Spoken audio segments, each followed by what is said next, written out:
I ain't gonna be the one looking after the old lady. Same here. These shocking words from my husband and sister-in-law marked the start of our discussion at my in-laws.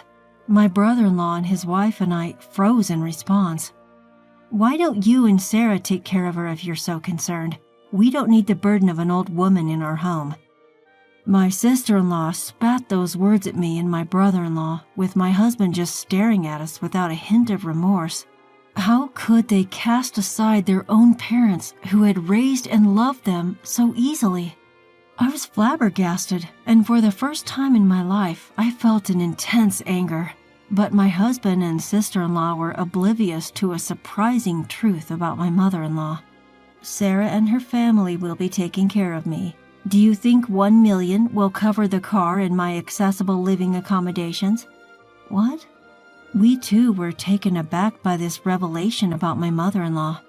Simultaneously, my husband and sister-in-law were clueless that they had unwittingly dug their own grave.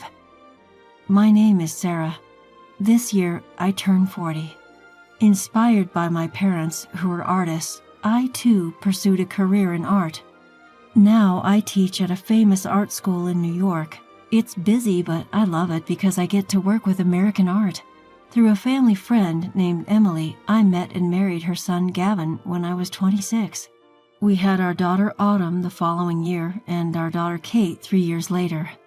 Now both my children are in middle school. I am living my passion for American art, inspired by my mother-in-law. I had hoped for a peaceful life with my family and my mother-in-law forever, but reality is not always kind. That harsh truth hit me when I received the news that my mother-in-law had suffered a stroke. She was a kind soul who loved me like her own daughter, having known me since I was a child through her friendship with my parents. But after my father-in-law, Ryder, passed away 3 years ago, she seemed to lose her spirit. I noticed this change and often visited her with my kids, spending time with her and even going on outings together. Slowly, she seemed to regain her spirit. However, one day, I was taken aback when my children called to say she had collapsed. I rushed to the hospital after explaining the situation to my boss at the art school. Upon arriving, I saw my husband, sister-in-law, and my kids having a heated discussion. Dad, Aunt, why would you say something like that? Grandma is your real mom, right? Yeah, you need to think about Grandma's feelings too, not just Mom's. Shut up. You kids have no business in this. Keep your mouths shut. Seeing my husband shouting at our children in the hospital and my sister-in-law glaring at them, seeing that they were not calm, I rushed over to them and interrupted their conversation. What's going on here? Calm down. Can someone explain to me what happened? Struggling for breath as I tried to soothe my bickering husband and children, my husband and sister-in-law both let out exasperated sighs, wearing annoyed expressions. You're slow, Sarah. Deal with these kids, will you? They've been going on and on about wanting to see their grandmother, and it's getting on our nerves. We have to be somewhere, so handle the rest, okay? Just like that, they dumped the situation on me and left the scene. My husband often treats our kids and me differently. He doesn't seem to care about us.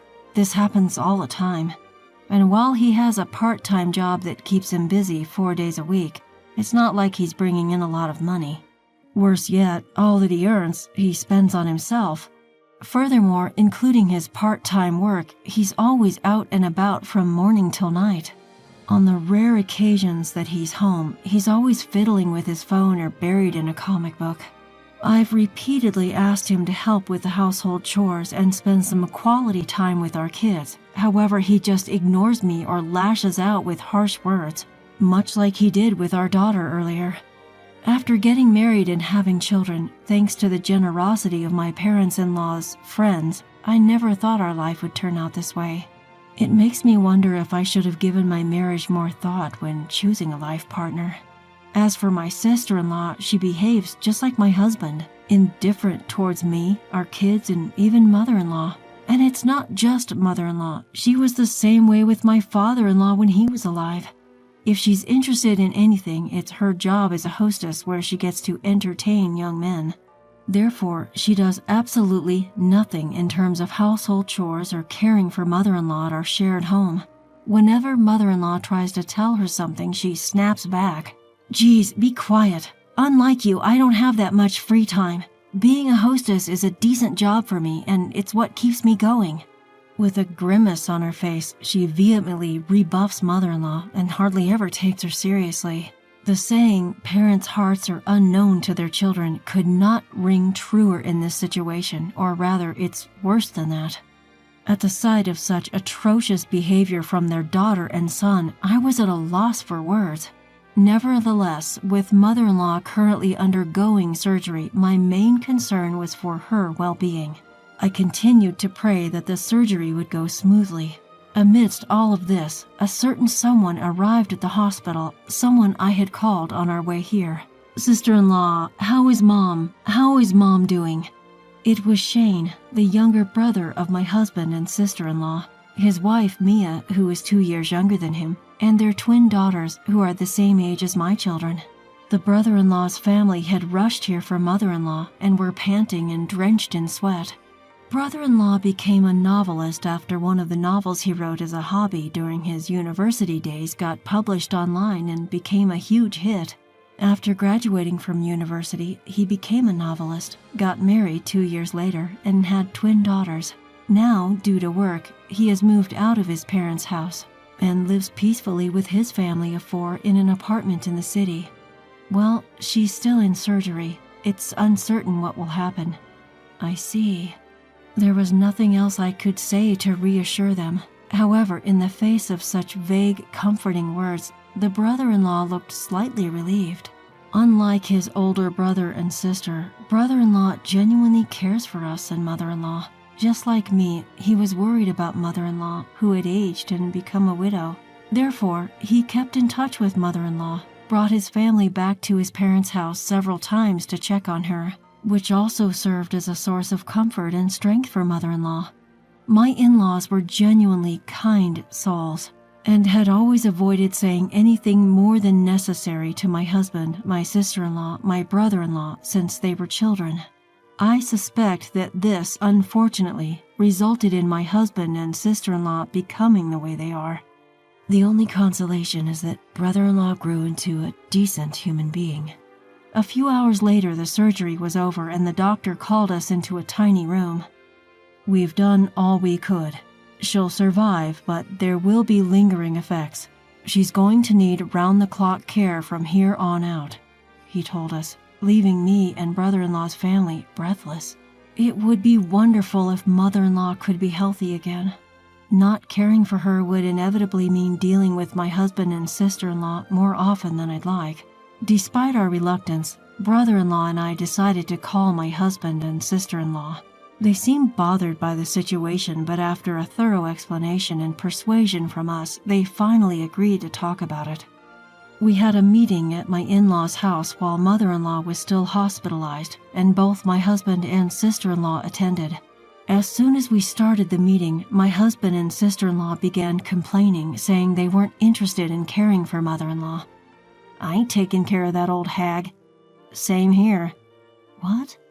At those appalling words from my husband, both me and my brother-in-law's family froze. Brother, sister, don't joke at a time like this. If you won't look after her, what's going to happen to Mom? Why should we care? You and Sarah can take care of her, she dismissively uttered, fiddling with her beautifully manicured nails. My husband, too, gave a nod, an expression of boredom etched on his face. Then we should consider placing mother-in-law in a nursing home. What nonsense. You're suggesting we use our money for that old woman? A nursing home? Are you kidding? That's just throwing money down the drain. At my husband and sister-in-law's outrageous remarks, my brother-in-law finally erupted. So you're seriously abandoning Mom? Not willing to care for her or even put her in a facility? Shane, you're being annoying. If you're so concerned, why don't you and Sarah take care of her? We don't need a senile poor creature around. With a deeply exasperated expression, my sister-in-law spat out these words.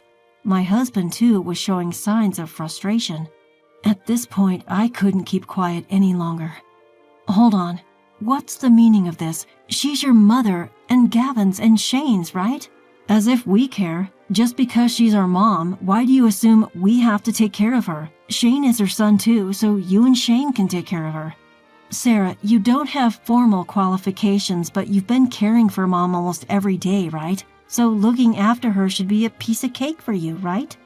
With that, my sister-in-law smirked in the most disgusting way, and I no longer had the energy to argue. The situation was the same for my brother-in-law's family. We decided to bring this issue up with mother-in-law first, then we left their home. As we were leaving, my husband smirked unpleasantly and said he wouldn't be coming home until this issue was settled.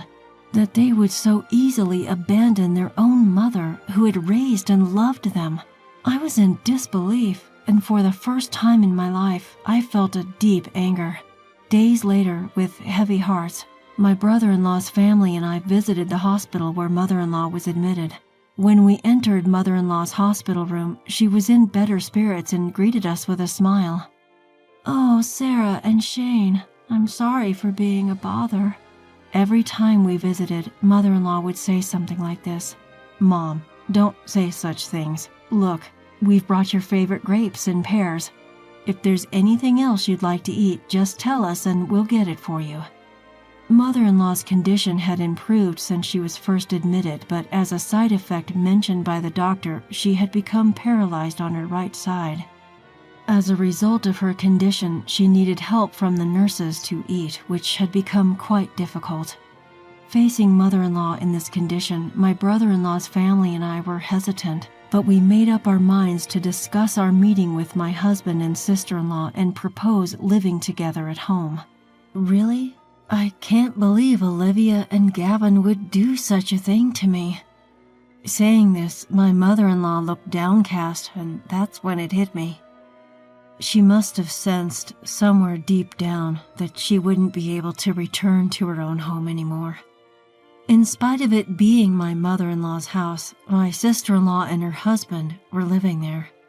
The bitter irony was, knowing her character, they would probably treat mother-in-law like a nuisance when she returned, likely forcing her into some kind of care facility. As I wallowed in my frustration, mother-in-law suddenly made a surprising request. "Sarah, could you please grab the banking card from the drawer of that desk over there?" With a serious look on her face, mother-in-law pointed to the drawer of the desk just next to her hospital bed.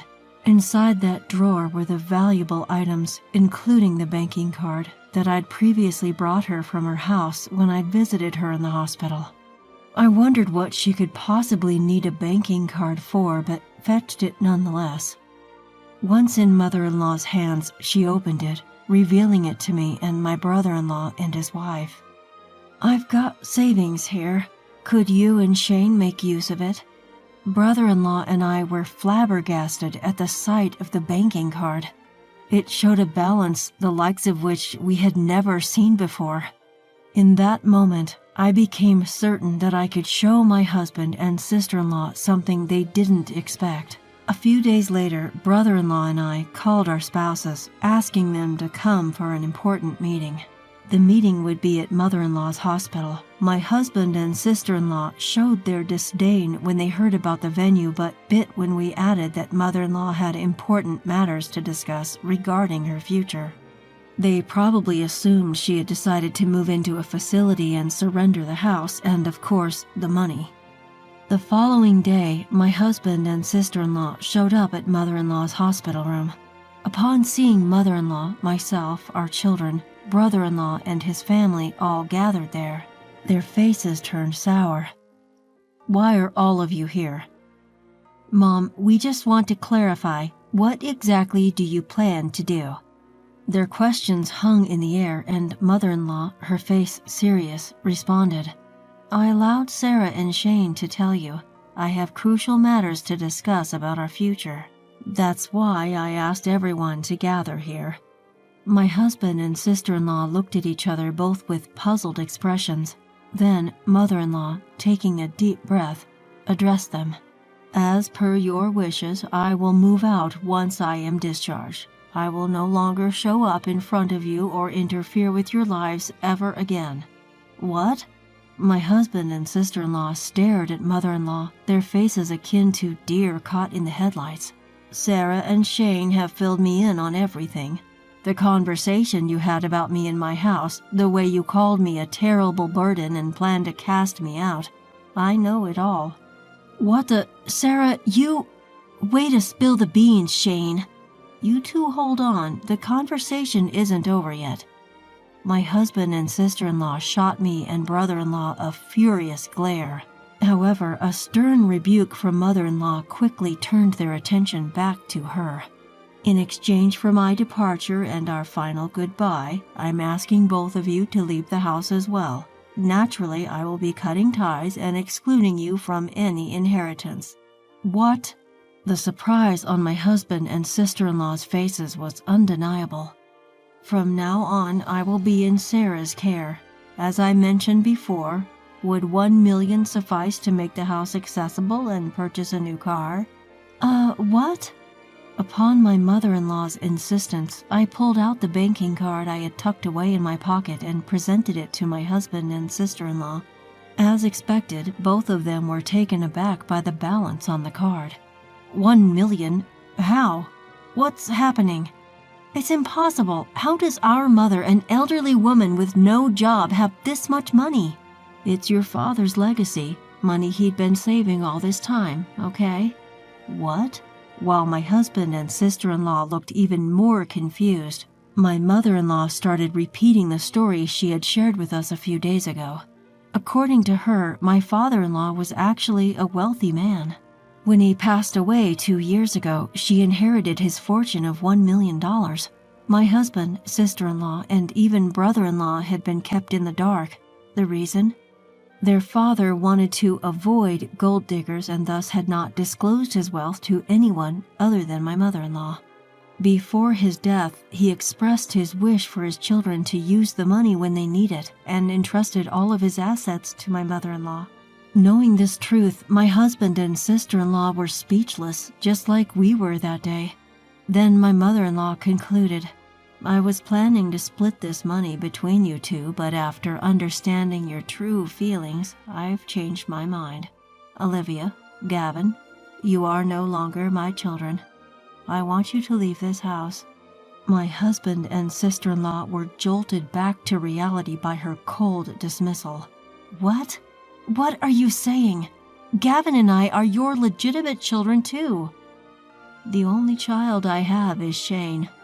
Plus, I have kind daughters-in-law, Mia and Sarah. You don't know them. Start packing your belongings now, sever your ties with Shane and Sarah, and leave. Having only ever known my mother-in-law's kind voice, I was astounded to hear this harsh tone. It seemed impossible that both could come from the same person. Looking at her, she had a very strong, aggressive look in her eyes, one that wouldn't allow any objections from my husband or sister-in-law. I was so stunned that I couldn't speak, but I quickly collected myself and pulled out my idea card, putting it next to the bank card. So here's the thing, Gavin. I'm taking this to City Hall right after, I declared. What? Are you serious? Gavin's eyes widened in shock as he saw the idea card I was brandishing. This goes to show how much you must despise me, right? Don't worry about Autumn or Kate. I'll take care of them. You just go live your life the way you want to. What I was holding was a divorce application. In a fit of rage during a previous argument about his lack of help around the house, my husband had filled it out and thrown it at me. Initially, I thought to discard it, but decided to keep it tucked away just in case our life together became untenable. At the moment of my pronouncement, my husband started trembling, erupting in a loud outburst. His sister-in-law, followed suit, yelling and lunging at my mother-in-law. Thankfully, my brother-in-law and his wife managed to restrain the two of them, and they explained the situation to the nurses who had rushed over when they heard the commotion. Security was soon called. A few minutes later, the security officers arrived, subdued my husband and sister-in-law, and escorted them out of the building while they screamed incomprehensible protests. Afterwards, with the help of a lawyer arranged by my mother-in-law, I divorced my husband. I not only received a financial settlement from the divorce, but also custody of our daughters. My mother-in-law made arrangements through her lawyer so that her last will and testament left everything to my brother-in-law, ensuring her estranged son and daughter wouldn't inherit a thing. The family home was sold off by my mother-in-law, and my ex-husband and his sister were forced to move into a shabby apartment. They both took on part-time jobs, working long hours every day.